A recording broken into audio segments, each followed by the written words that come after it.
No Jornal Brasil Atual, nós temos o prazer de falar agora com Jorge Rubem Folena de Oliveira, advogado, doutor em ciência política, membro do Instituto dos Advogados Brasileiros. Bom dia, Folena. Bem-vindo mais uma vez ao Jornal Brasil Atual. Tudo bem com você? Eu vou bem, muito obrigado pelo convite. Uma Ale- satisfação estar contigo e os seus ouvintes também. Alegria nossa.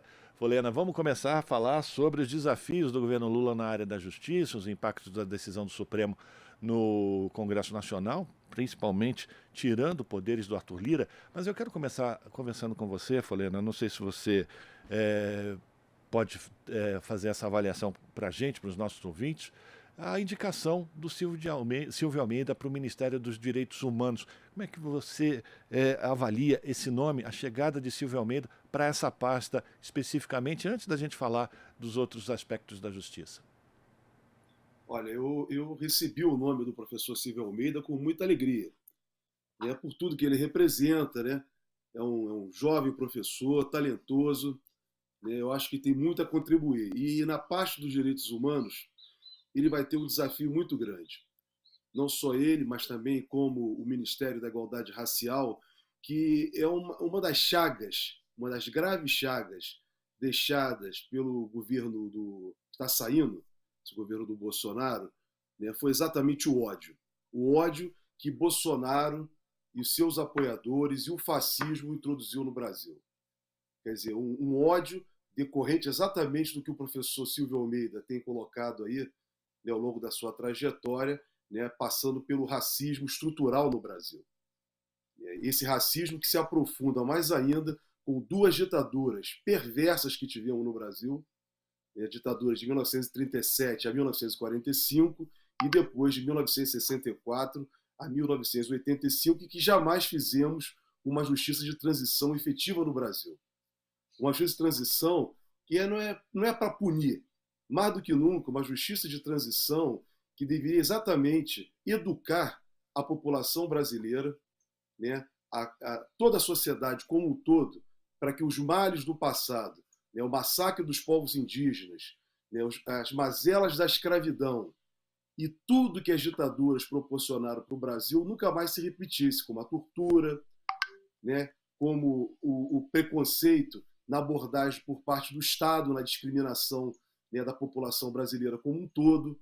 Então, o professor Silvio Almeida terá um grande desafio, ao meu juízo, e eu tenho certeza que ele conseguirá, com a sua equipe, né, começar a trabalhar no Brasil a defesa dos direitos humanos a partir desse olhar, do olhar da necessidade efetiva, efetiva mesmo, né, de combatermos o racismo e toda forma de preconceito e tentarmos, né, e teremos que fazer isso, eliminar o ódio lançado por Jair Bolsonaro com a sua arminha direcionada para a população. Isso foi uma tragédia para todos nós, né? É um custo que o Brasil vai pagar por um bom tempo, mas nós estamos diante de um governo, como disse o presidente Lula, né? Um governo de unidade nacional, um governo de reconstrução do Brasil. Então, o professor Silvio Almeida, sua equipe e toda a equipe ministerial que está sendo construída pelo presidente Lula com muita habilidade, num governo de uma frente ampla, né, poderá efetivamente trazer novos ares para o país, né, e enfrentarmos, eu, por fim, destacar com relação ao professor Silvio Almeida nos direitos humanos, enfrentarmos que nunca mais, né, a gente possa, daqui para frente, ter polícias, né, as polícias brasileiras como um todo, atuando da forma como tem atuado, entrando nas favelas, como vimos nos últimos anos, né, nesse governo e governos anteriores também, mas principalmente nesse governo, como aconteceu no Rio de Janeiro, no Jacarezinho, na comunidade do Alemão, e poderia citar no Rio de Janeiro, particularmente, uma infinidade de casos infelizes, né, que temos na nossa história, como também em São Paulo, como também poderia lembrar Eldorado do Carajás, no campo, e muitas outras mazelas que têm acontecido. Então, é um desafio que nós temos que superar, e está aí um grande ministro dos direitos humanos para o Brasil.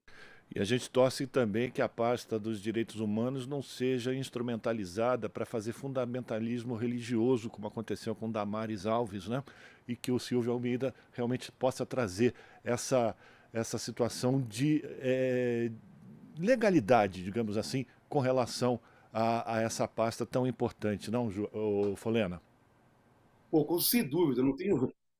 eu não tenho assim, eu acho que não dá nem para imaginar um fundamentalismo religioso, né, diante de um governo republicano, né, de uma sociedade laica como a brasileira, né. Acima de tudo, temos que fazer cumprir a Constituição brasileira, né, prevalecer o Estado democrático de direito, prevalecer os direitos humanos como fundamento, né, princípio fundamental da Constituição brasileira, né, combater com toda forma de discriminação, todo ódio, como eu falei.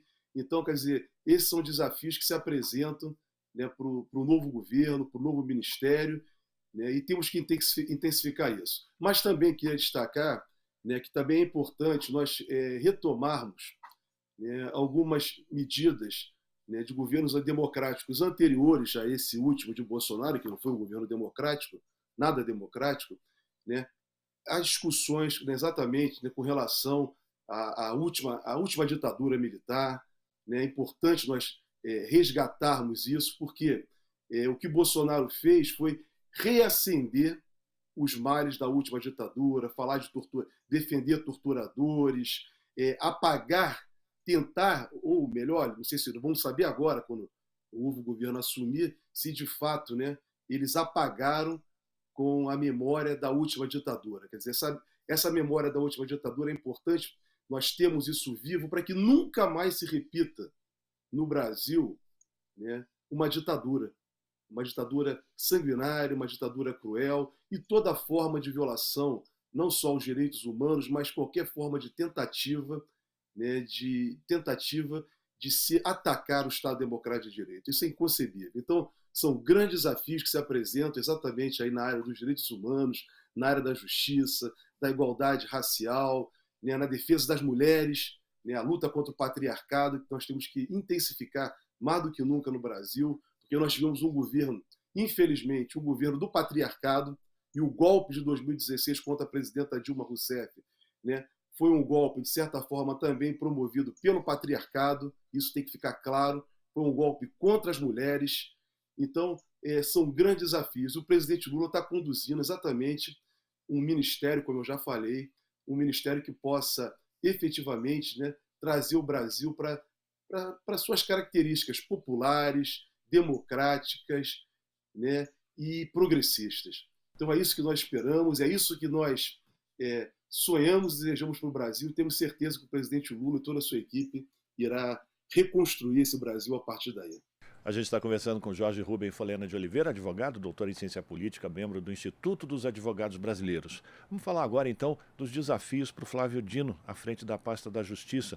Já diversos analistas apontam que um dos desafios do Flávio Dino vai ser a desbolsonarização da Polícia Federal e da Polícia Rodoviária Federal. Trazer de novo esses órgãos para órgãos de Estado e não a serviço de governos.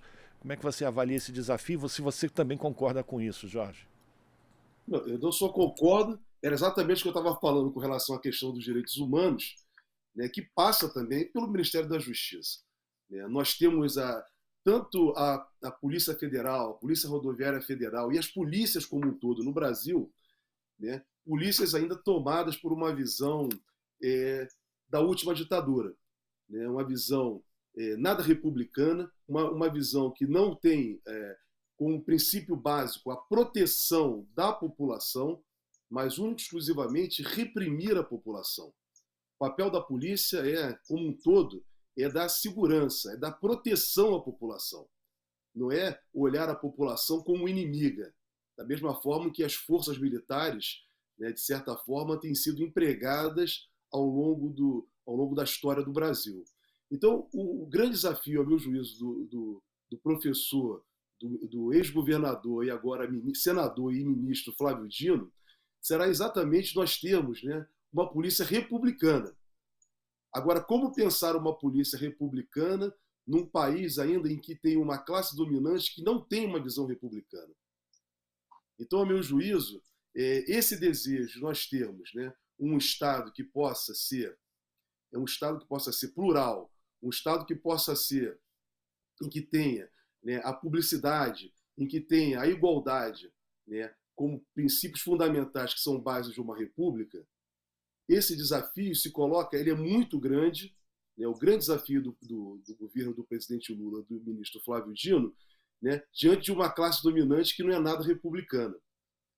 Então, vamos ter que ter essa observação, teremos que ter uma ação, né, a meu juízo, muito efetiva sobre as polícias, para que não ocorram, né, os erros políticos, né, do passado, em que a estrutura da polícia, do poder judiciário, do sistema de justiça como um todo, foi empregada exatamente contra os que defendiam, né, o princípio republicano. Pois é, Então, e aí... um desafio que se coloca, e eu tenho certeza que o ministro Flávio Dino poderá ter um grande alcance nesse sentido. Mas aí eu quero fazer uma avaliação também contigo, Jorge, porque mesmo o Flávio Dino, quando ele indicou para a diretor-geral da Polícia Rodoviária Federal, o policial Camata, depois foi descoberto que ele tinha uma atividade política e defendeu a prisão do presidente Lula, inclusive. Você trazer de novo esses servidores, né, com poder de polícia para a sua função sem a politização dos seus atos também é um grande desafio, como a gente pode perceber, inclusive nessa nomeação do próprio Flávio Dino, né? Não, desafio, eu estava colocando, esse é o grande desafio, mas nesse desafio passa também, aí eu acredito que, né, nesse período de transição deve ter pensado nisso, se não pensaram, eu acho que se tem que aprofundar, é que exatamente para a escolha, não só de cargos na polícia, mas de escolha de cargos no governo como um todo, né, a necessidade de se ter um efetivo serviço de informação. Quer dizer, não dá para simplesmente nomear as pessoas sem ter uma informação efetiva sobre as pessoas. Né, o ministro Flávio Dino, eu ouvi, né, sua entrevista logo após, no momento em que ele veio revogar a nomeação dessa pessoa que foi indicada para a Polícia Rodoviária Federal, né, nada impede da pessoa mudar de opinião. Mas só que no Brasil recente nós tivemos uma situação de pessoas que causaram muito mal ao país. Pessoas que trabalharam para que o fascismo estivesse presente. E nesse particular eu me refiro exatamente à Operação Lava Jato. E todos que o apoiaram. Porque a Lava Jato ela destruiu o Brasil, não só sob o aspecto jurídico, né, e político, mas também econômico. Né? Tivemos, por exemplo, né, o maior exemplo disso é o presidente Lula. Ficou preso mais de 580 dias sem ter praticado absolutamente nada, foi excluído do processo eleitoral de 2018 diante de uma conspiração, da qual a Lava Jato foi um dos principais instrumentos para isso. Então, nós temos que ter exatamente a consciência, né, e a tranquilidade para saber como daqui para frente evitarmos os erros do passado. Não dá para termos uma estrutura de governo e de Estado tomado por pessoas que não têm nenhum compromisso com o país. Se hoje nós estamos, né, com o país com uma profunda crise econômica e social, com a miséria, muito disso se deu em decorrência exatamente da Operação Lava Jato e dos diversos erros do sistema de justiça brasileiro como um todo. Então, o ministro Flávio Dino tem um grande desafio, que não é não só apenas ter um controle efetivo e eficaz da polícia sobre o aspecto republicano, mas também pensar como reconstruir, ou melhor, como recolocar melhor todo o aparato de justiça do Estado brasileiro. Quer dizer, então vai ter que ter um diálogo permanente, né, com o Poder Judiciário, com o Ministério Público e com demais entidades diretamente ligadas ao sistema de justiça, para que nós possamos ter uma justiça que não seja uma justiça parcial, como temos visto no Brasil ao longo dos anos. Uma justiça que apenas serve, né, para reprimir e criminalizar os pobres e perseguir os inimigos políticos. Então, não é isso que nós desejamos e queremos efetivamente que seja cumprida a Constituição, né, nesse capítulo referente exatamente ao Estado Democrático de Direito. O vice-presidente Geraldo Alckmin, na apresentação do relatório final do governo de transição, afirmou que a política armamentista do Jair Bolsonaro pode ter relação com o aumento do feminicídio. O Alckmin disse que a distribuição absurda de armas na mão de pessoas levou, infelizmente, a um recorde de morte de mulheres. Tivemos em 6 meses 700 mortes, feminicídio por arma de fogo. Queria que você falasse também, Folena, sobre esse projeto, esse desafio de fazer esse revogaço do decreto de armas do Bolsonaro. Não, isso é imediato. Né? O aumento de armas é um atentado à Constituição brasileira. Né? O que o Bolsonaro promoveu foi exatamente, né, toda a sua ação sob o aspecto político, toda a sua condução sempre foi em desrespeito, né, à democracia. Né? Então, isso é um atentado direto à Constituição brasileira, em particular, até diria, esse é o artigo 1º da Constituição, que consagra o Estado Democrático de Direito, e toda a estrutura, né, política, né, construída nessa Constituição a partir do momento em que nós mudamos de regime. Saímos do regime ditatorial em 1985 para consolidar em 1988 a nova ordem democrática e constitucional, o que Jair Bolsonaro, né, atentou a todo tempo. E essa afirmação do vice-presidente Geraldo Alckmin, né, que o aumento de armas também é uma forma de se atentar, né, aumentar o feminicídio, é aquilo que eu estava falando, né, na primeira parte da nossa entrevista. Esse golpe, o golpe de 2016, em grande parte também se deu contra as mulheres. A violência do patriarcado é muito dura no Brasil em particular, né, contra as mulheres, de uma forma em geral, não só a violência física, a violência moral, patrimonial, né, e o não permitir, né, que as mulheres possam conviver e ter um espaço, né, de igualdade e até de protagonismo na sociedade brasileira como um todo. Então, matar mulheres, né, ter armas para matar mulheres, exatamente, né, faz parte desse projeto do patriarcado. Então, foi muito bem observado isso. Eu não ouvi o vice-presidente da República fazer esse comentário que você afirmou agora, e como você falou, feito por ele, eu achei muito importante, né, exatamente para nós darmos força, né, e luzes para a importância do Ministério das Mulheres. Né? Temos que ter, sim, um Ministério das Mulheres para combater toda forma de opressão praticada pelo patriarcado contra as mulheres. Então, diminuir armas, não tem a menor dúvida. Temos que imediatamente, né, evitar, né, essa circulação indevida de armas. Perfeito. Bom dia, Folena. Aqui quem fala é a Larissa. É um prazer Olá, falar Larissa. contigo. Bom, vamos falar aí da PEC da transição. O ministro Gilmar Mendes determinou que é permitido abrir créditos extraordinários para garantir o pagamento dos R$600 por beneficiário do Bolsa Família para o ano que vem. Folena, como você avalia essa decisão do STF e o papel do Congresso após essa determinação? Isso põe o Congresso, digamos assim, de escanteio? Não, Larissa, não é que põe o Congresso de escanteio. Essa medida, vamos deliminar, do ministro Gilmar Mendes, né, se eu não me engano, foi no final de semana agora, no último final de semana, ela foi muito providencial diante do orçamento secreto em curso, diante do que o presidente Lula e o governo estarão recebendo, né, do governo de Jair Bolsonaro, um governo que não praticamente vai deixar o Estado brasileiro destruído, sem nenhum dinheiro.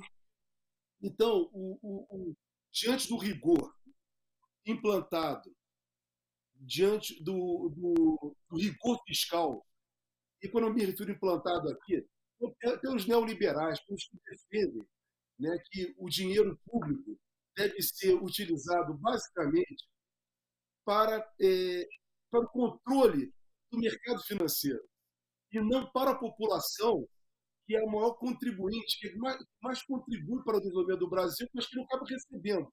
Então, esse rigor fiscal é um atentado à população como um todo, porque tira o dinheiro da população e entrega para aquele pagamento de juros da dívida pública, e isso nós não temos uma grande discussão. Então, a decisão do ministro Gilmar Mendes é fazer prevalecer o princípio da dignidade humana, acima de tudo.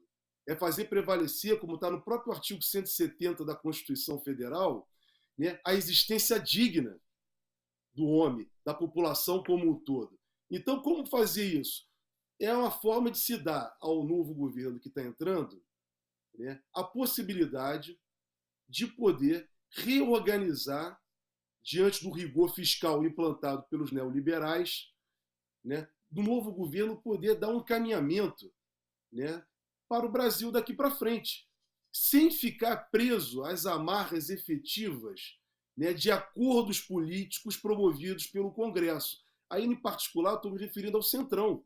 O que nós acabamos de ouvir e assistir nessa última semana, né, de exigências apresentadas pelo Centrão para aprovar a chamada proposta de emenda constitucional da transição, para dar um pouco de capacidade governamental, né, para se governar o Brasil daqui para frente com um pouco de dinheiro para a área social, é uma coisa inacreditável. Então, é importante ter o parlamento forte, é importante. É importante também que o governo, né, tenha capacidade, não fique refém desse parlamento. Então, a decisão do ministro Gilmar Mendes, eu recebi, Larissa, e senhores telespectadores e ouvintes, eu recebi como uma forma de tentar se restabelecer o equilíbrio de forças política e social no Brasil, que é exatamente, né, esse papel do equilíbrio entre os poderes. Então, por meio de uma decisão judicial, tentou se estabelecer, né, o restabelecimento do futuro governo diante do parlamento e até mesmo do próprio Poder Judiciário, se restabelecer esse equilíbrio que deixou de existir com Jair Bolsonaro. A gente está conversando com Jorge Rubem Folena de Oliveira, advogado, doutor em ciência política, membro do Instituto dos Advogados Brasileiros. Folena, para a gente terminar, queria uma avaliação tua, falando, já está chegando a hora da posse, o presidente Lula efetivamente vai tomar posse, subir a rampa do Planalto, e eu quero uma avaliação tua, Folena, sobre já as falas do Flávio Dino com respeito à responsabilização dos financiadores, dos organizadores desses atos terroristas, golpistas, que estão espalhados pelo Brasil a partir do dia 1º de janeiro. A importância da identificação, do julgamento e da punição dessas pessoas. Olha, é fazer cumprir a lei. Está muito claro que o Código Penal brasileiro, né, tem sido violentado sistematicamente por parte desses apoiadores de Bolsonaro. Atentar contra o Estado Democrático de Direito, na atual ordem jurídica do Brasil, é crime. É crime. Então, quem organizou, quem patrocinou e quem está diretamente atentando contra o Estado Democrático de Direito deverá responder. Então, foi como falou o ministro Flávio Dino, né? O papel, né, do Estado brasileiro é exatamente mandar identificar essas pessoas, abrir o inquérito policial e, em seguida, mandar encaminhar para o Ministério Público tomar as medidas devidas. Não dá para permitir mais anistia para quem pratica crimes. E me refiro aqui não só a esses que estão aí atentando contra o Estado Democrático de Direito, atentando contra as instituições, né, jogando as forças, tentando jogar as Forças Armadas contra civis e contra instituições do Estado brasileiro. Isso tudo é crime. Mas também quero me referir, né, àqueles que praticaram crimes mais recentemente também, né, como os que tiveram à frente da Operação Lava Jato, os que tiveram patrocinando, né, tentativas de desestabilização do Brasil como um todo nos últimos anos. Eu tenho esperança, e assim acredito, que venham futuramente a responder, né, que sejam asseguradas a essas pessoas, né, o devido processo legal, o contraditório e a ampla defesa. E, ao final, tem um julgamento, né, mas que não dá para permitir, né, mais uma anistia para quem pratica crimes dessa natureza, a exemplo do que ocorreu na última ditadura, é inconcebível, porque foi isso que gerou Jair Bolsonaro e é isso que abriu as portas do fascismo para o Brasil. Eu espero que nunca mais, né, no nosso país, nossas instituições como um todo permitam, né, que violações ao Estado Democrático de Direito fiquem impunes, né, porque não dá para abrir espaço para o fascismo. O fascismo é o maior mal que nós temos, juntamente com essas políticas neoliberais, né, que destroem. O que destrói a democracia foram exatamente essas medidas neoliberais, né, que acabam levando a falta de esperança para a população, né, leva o desemprego, leva a miséria, leva a destruição do estado de bem-estar social como um todo. Então, isso não dá para tolerar e não dá para conviver com isso. Espero que o Brasil volte a arrumar, né, ter um rumo melhor, né, por um caminho da democracia, da justiça social, né, e do desenvolvimento, e protegemos, acima de tudo, também a soberania do nosso Brasil. Quero agradecer a participação de Jorge Rubem Folena de Oliveira, advogado, doutor em ciência política, membro do Instituto dos Advogados Brasileiros, pela participação aqui no Jornal Brasil Atual. Esteve com a gente ao longo de 2022, sempre trazendo as suas avaliações sempre pertinentes da situação política do Brasil e também jurídica, né, dos atos jurídicos do Brasil. E a gente espera contar com você para 2023 mais uma vez, Jorge, agora para falar de avanços, de retomada, de reconstrução. Muito obrigado pela tua participação.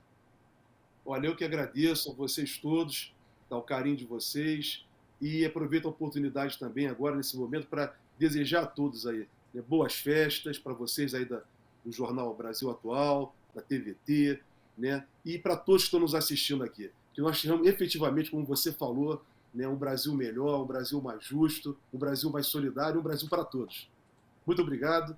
E um bom ano para todos. Que assim seja. Conversamos com Jorge Rubem Folena de Oliveira, aqui no Jornal Brasil Atual. Estamos apresentando Jornal Brasil Atual. As notícias que os outros não dão.